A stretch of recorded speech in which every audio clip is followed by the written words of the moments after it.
Hello everyone and welcome to Snap Take. This is Glazer of Snap Judgments and we have 4 absolutely incredible decks for you. This deck has been absolutely killing it. The one you're looking at right now, we've got our Last Chance Elixir review. We've got another 260+% high infinite decks, including one that short as heck looks like it absolutely counters everything. I can't wait to show you that Thanos and all these decks. Let's kick it off with KM Worst. That's right, not KM Best, KM Worst. Greed. This deck is absolutely crushing right now and it looks like the weirdest thing in the world, but it turns out that it's really strong into the meta to just have an insane amount of ramp and a bunch of things your opponent doesn't expect. You can find KMWorst at twitter.com/KMWorst. This deck needs Pixie, Kate, Wiccan, and Alith. Those 4 are your non-negotiables. At least 1 is a former season pass, 2 are cards a lot of people own, and Pixie is a series 4. So, you can get to it if you need to. Nico and Hydrabob can be Snowguard, Silver Sable, and Iceman.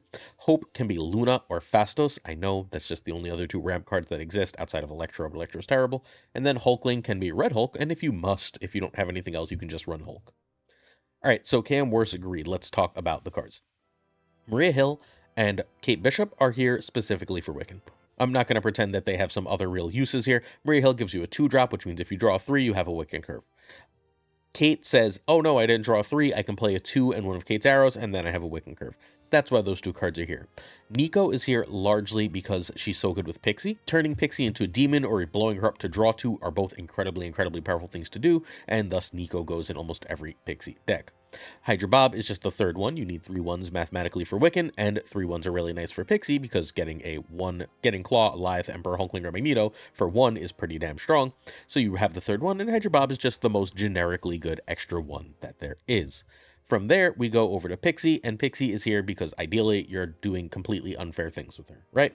Your job with this deck is to do unfair things with your ramp cards, whether that be Pixie, Hope, or Wiccan. You want to get Alith, Emperor, Hulkling, Magneto out early, and Emperor Hulkling being this big surprise card can win you extra cubes there too. Mobius says you always get the better cost of the Pixie change, and it also just counters a decent amount of the meta. Hope lets you play a 6 on 5. Since Claw is your only other 5, Hope is very important in this list. If you see Wiccan or Pixie, obviously that's not usually a problem, right? But you don't always see those cards, and when you don't, Hope Summers gives you another out. You do need to see one of those 3 cards, though. Wiccan, when the ramp works, is incredible. Being able to play Alith or Magneto on turn 5 into an Emperor Hulkling or Alith plus another card or another 2 cards on turn 6 is crazy. Wiccan is absolutely incredible for that kind of play. Claw is surprise power. Generally speaking, Claw is surprise power. You want to play on turn 5, not turn 6, but there are locations and such where saving Claw to turn 6 will just straight up win you the game.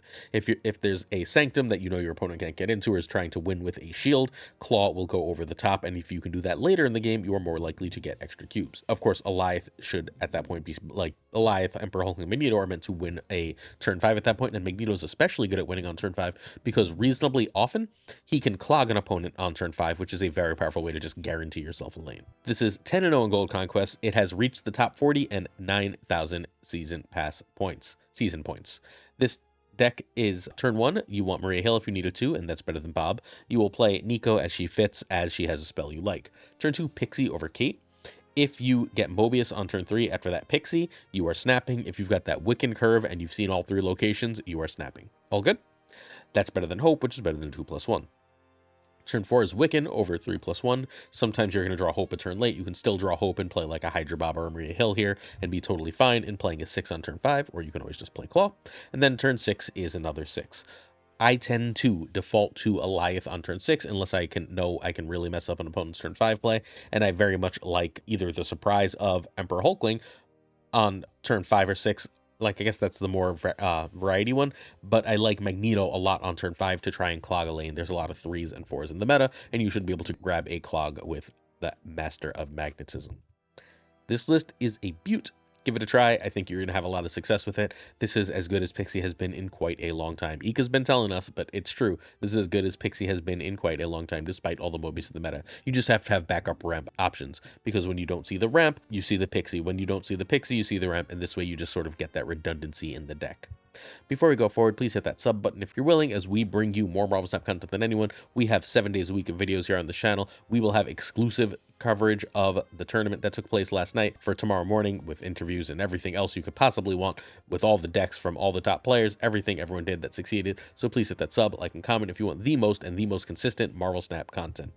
In addition, tomorrow's video will announce a winner of an Esme Cuckoo, so we will just be announcing, actually, I guess I should do it in an announcement, right? So I'm going to do that in an announcement either later today or tomorrow. I'm going to announce the Esme Cuckoo winner. Make sure you're there for that. If you'd like to win an Esme Cuckoo, all you have to do is sub, like, and then later this video, I will ask you a specific question. You leave a comment, you win Esme. The no weakness Thanos. This is disgusting. I don't know who came up with this, but I know who's been playing an awful lot of it and has a lot of followers. It's Sizer. Sizer created this list and has an absurd win rate. Basically, what he did was he took out the Blue Marvel and one of the ongoing 2-drops and said, I will give up a little power to be able to counter everybody. And this deck is amazing countering everything. We'll go over all that stuff as we go. You can find Sizer at twitch.tv/Sizer2654. He is, I don't know, unbelievable at Marvel Snap. He's often the #1 player on the leaderboard. He's currently #2. By the way, if any of you are bot or know who bot is, the player who's currently #1, no one knows bot, and I have a bunch of top players untapped profiles, and no one has played against bot. So I'm not sure who that person is. If you are bot or you know who bot is, please do reach out. It would mean a lot. This deck needs Thanos, Goliath, Sam, and Mockingbird. Wiccan can be Luna, Phastos, or Hope. Kara can be Blue Marvel. All right, so we've talked a lot about this deck. This was in one of the 2 decks in the S tier of my last tier list this past Friday. So 10 of the cards are the exact same as that list, so we're going to do them very quickly.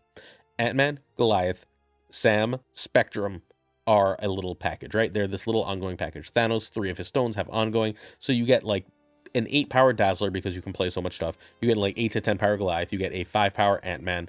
You get a 7-power Sam Wilson. All these things are really, really great. Sam has the extra benefit of being double buffed by Spectrum, so everything here works together. Cosmo helps protect you from Enchantress or whatever other nonsense your opponent wants to do.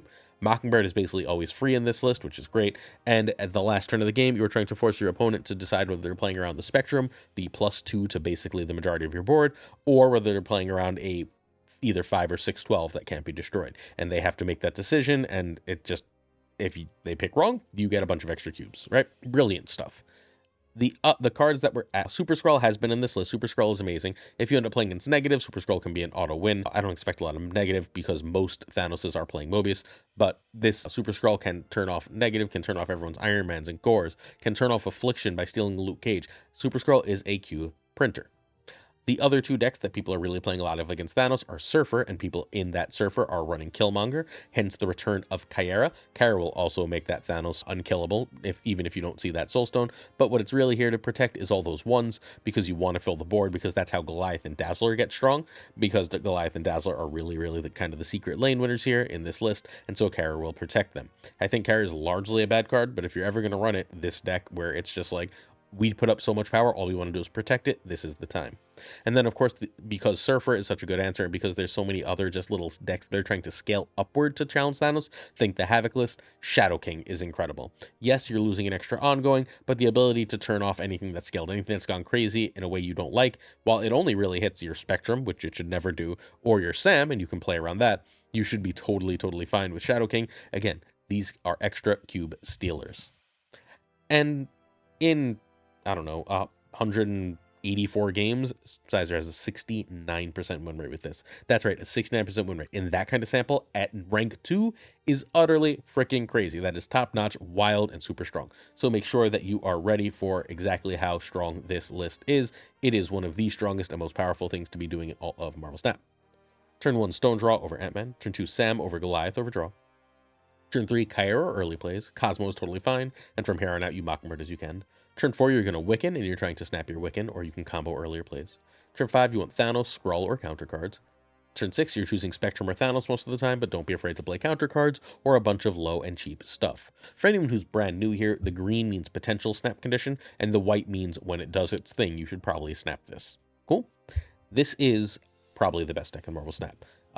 I'm not 1,000% sold on Shadow King over Blue Marvel. Everything else about this list screams this is the best deck in Marvel Snap to me. I think that this is utterly insane and bonkers. I'm so sick of talking about Thanos. I cannot wait for Thursday when this damn deck, this type of deck, better be nerfed. But this is just like, all right, everything that stops this deck, if I draw well, no it doesn't. And what that really means is if you know your opponents are going to snap you when they think they have the counter, right? If you have the counter to their counter, you can snap back and get extra cubes, extra wins, and there's nothing your opponent can do about it. This deck is, again, utterly ridiculous. Play it. Win with it. If you're struggling to get infinite, boom, go. Before we go further, come check out a stream at twitch.tv/PulseGlazer. I streamed all day Saturday, so I'm unsure if I'm streaming today, but I will do my very best to. Come hang out and play some Marvel Snap with me. My next stream will be games against viewers, so if you want to come play me, twitch.tv/PulseGlazer. Our season pass question is very simple. How you weekend? How you feeling?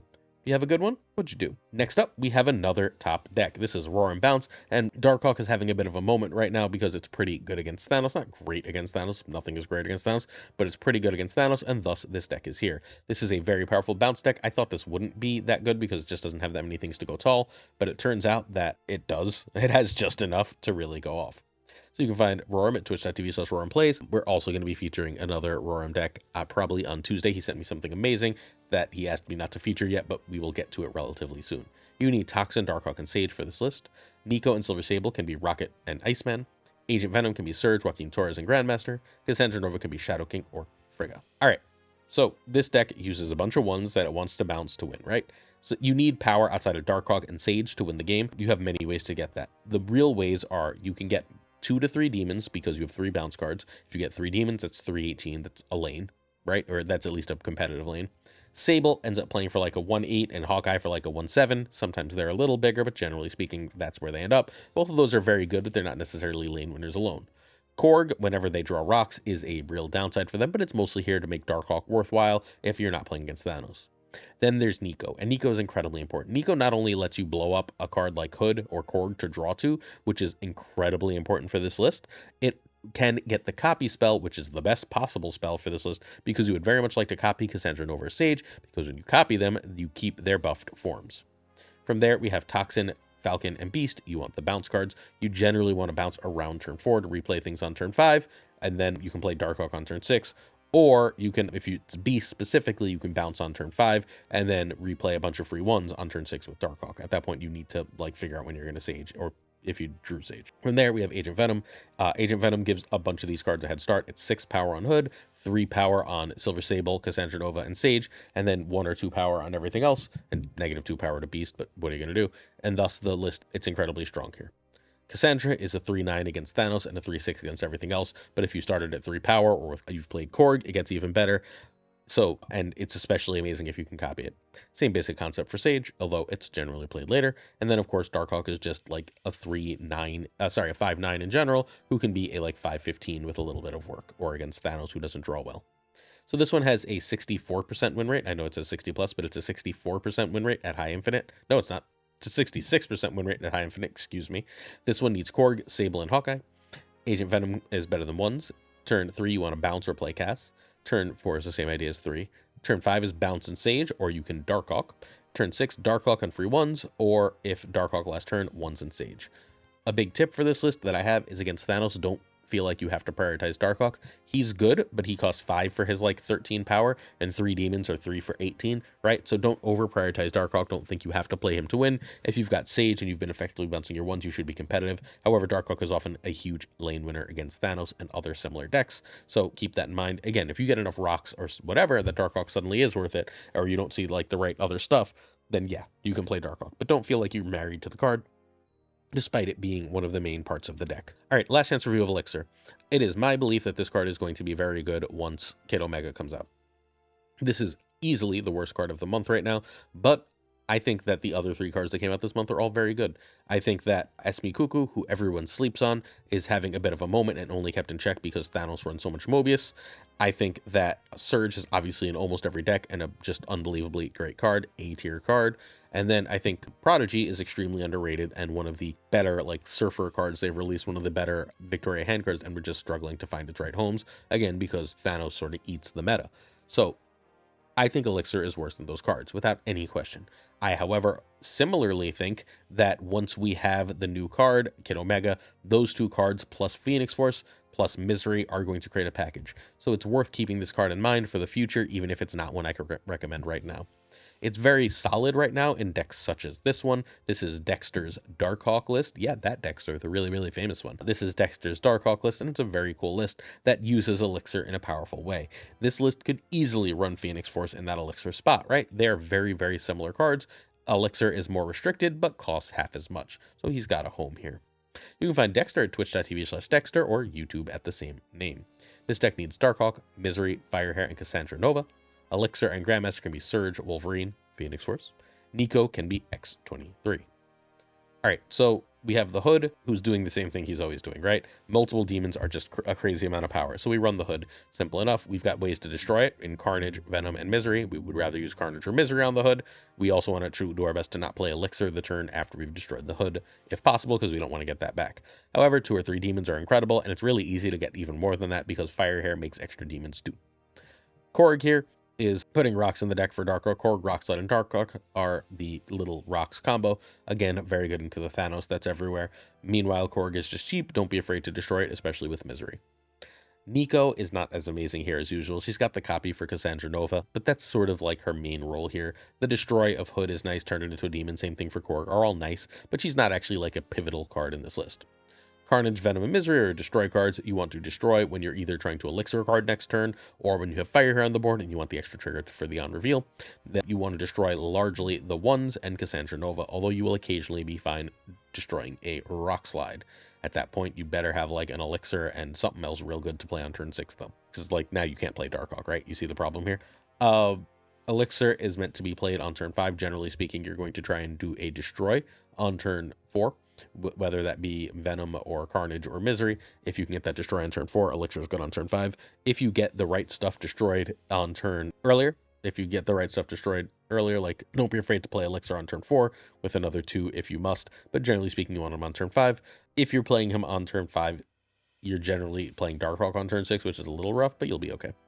Firehair makes a ton of demons and gives you extra rocks in the deck, so it's really good. Firehair and Darkhawk, I think, go really, really well together. Partially because Cassandra Nova, if you do destroy that Cassandra Nova with Firehair out, so let's say your play pattern is just very simply Korg into Firehair into Cassandra Nova into whatever other destroy on Cassandra Nova, right? Now, Firehair is going to trigger an extra Cassandra Nova. All your cards have -2 cost. If you destroyed it with Misery, they now have -3 cost. The last 2 cards the opponent will draw. And then you can play Elixir, getting Cassandra back, and Cassandra will get 1 more trigger, being huge at that point, and lane winning. Grandmaster is just a way to get extra stuff. Sometimes you're going to need that extra destroy. Grandmaster is really good at that. It can just, like, if you go Cassandra Nova, you can fairly often just hit Grandmaster on the Cassandra Nova, or Hood, or whatever else to get that extra power. Really good stuff. Venom is one of your destroy cards. It's the way to keep the power. It is my personal favorite way to destroy Cassandra Nova as a general rule, because this way you at least keep her power, and then Firehair gets the extra trigger. It all works well. Plus 3 is cheaper than 4. Rockslide is a 4/5 that makes Darkhawk big. It is the worst card in the deck in my opinion. I think Rockslide could badly use 1 more power. His weakness is what makes Darkhawk funky to play. And then of course we have Misery, who is meant to hit, like, if you get your destroy stuff going where you just like go Cassandra into Rockslide, you can always just go Misery Hood, and then you've got a few demons to play at the end of the game. And remember, demons are generally bigger and cheaper than Darkhawk, and you just play a bunch of freaking demons and you'll be totally fine. And then Darkhawk is big against Thanos and big here in other decks because Firehair helps him. So turn 1 Korg over Hood, turn 2 Firehair over Ones. Turn 3 Cassandra is better than a 2-drop, is better than Destroy 1 if Firehair is out. Turn 4 Misery, Venom, or Cass Hood. You can then play, or you can just drop Rockslide. Elixir plus Venom Grandmaster or Darkhawk. Misery and Hood is fine. And then turn 6 is the same basic concept as 5, except you don't want a Misery and Hood, you want to play a bunch of demons at that point. So that's how we're going to play this list. It is incredibly strong. Props to Dex for either coming up with it or grabbing it. He didn't actually specify in his post, but this is one of the highest win rate versions of the Darkhawk deck, and it's really, really singing right now. So give this one some play. That's it. Please check out patreon.com/snapjudgments if you're interested in showing some more support to the channel. Our Patreon has all sorts of extra stuff on it. Go check it out. I think you'll be happy. All right, so Bricks2Click is our patron of the month, so thank you, Bricks. We've got Abigail Giesland. Hey, Abigail. Mandatory Burnout. Where you been? It Regardless, LAB, Always Kind, Inc., Iron Frostman, Hota, Nevedete, Thinking Poker, Prime Brian, Ryan Burke, and Ryan Wood, along with Ryan Ringe, Caretix Lee, Koirei, Kazushi, Archangel, 3K, Black Dahlia, Perlfrost, The Goat Seeker, Code. What's the code? Those are all our alliance leaders from Dahlia to Code. Hallowed, Only Fox, Synth, Fat Nick, Absolute Shannon, Absolutely, Nightmare, wake up. Dirty, casual, filthy, Mr. Kerfuffle, hey Kerfuff. Cables, Ginger Prime, Philly, Haplo, Kenny Loggins of the Danger Zone, The Notorious Biz, while also notorious as BlackJubas23, XRC and Skippy G are rhyming friends, Jessica Gamble, sup Jess, Mr. Slush Death, The King of Bros, Prop, The Great Kazoo, Werewolf, Cabsy Hoda, Lunar Chris. I wonder if Werewolf looks up at the Luna and turns into a wolf. Glam, Colonel Forbin, Rob Silverman, M, Holland, David G. Wingfield, Steven, Brian Coffin, Trish Nate Martin, Jason B, Mr. Rick Sterry, and Matt V. Along with Matt V is a special guest, now with Corey. Real names, ahoy. Corwin, John Q, and Jimmy McHugh, Q Town, Yes Stout, 8th Sage, One Big Man, Milkman for Rees, Cactus Jack, what's up, Mick? Reap Zer, BG, Quid Pro Joe, Snap Decisions Joe, check out the Snap Decisions podcast, pretty please, y'all. Dick Carlo, check him out on Twitch, Models Mod Supreme, Bickety Boombot, hey Boombot, Green Goblin, what's up Goblin, Unibot, Uni, I still need to watch all that stuff, it's in, like, literally, I've got a tab open for it. The Fuzzy Lump, Spectrumix, Boot, Ocularis, Matt H, the only one we need, DJ Mike Hijinks, don't frickin' flex, Nick the Greek Geek, check him out on Twitch or on the podcast, Toxic Soul King, what's up Toxie, hopefully you're having a good one, check him out on Twitch as well, Zodrex74 on Twitch, I need to fix the people who are on Twitch and make their name their Twitch name, Zodrex, the King of Canada, King Canada JJ, check him out. Den Man Falcon on YouTube, Fafthor Newman on YouTube and Twitch, Jonesy, check out the Triple Threat on YouTube, Two Ties, who does in fact wear two ties, the great Laura Devs, Snap on this podcast right here on YouTube and your favorite podcatcher, the Pirate King Taka, Twitch and YouTube, and of course, Gunny T, where the T stands for thanks for hanging out with me this morning. Hopefully you have a beautiful Sunday. Don't forget to check out our wonderful sponsor, and I'll see you tomorrow for some more Snap Take. Peace.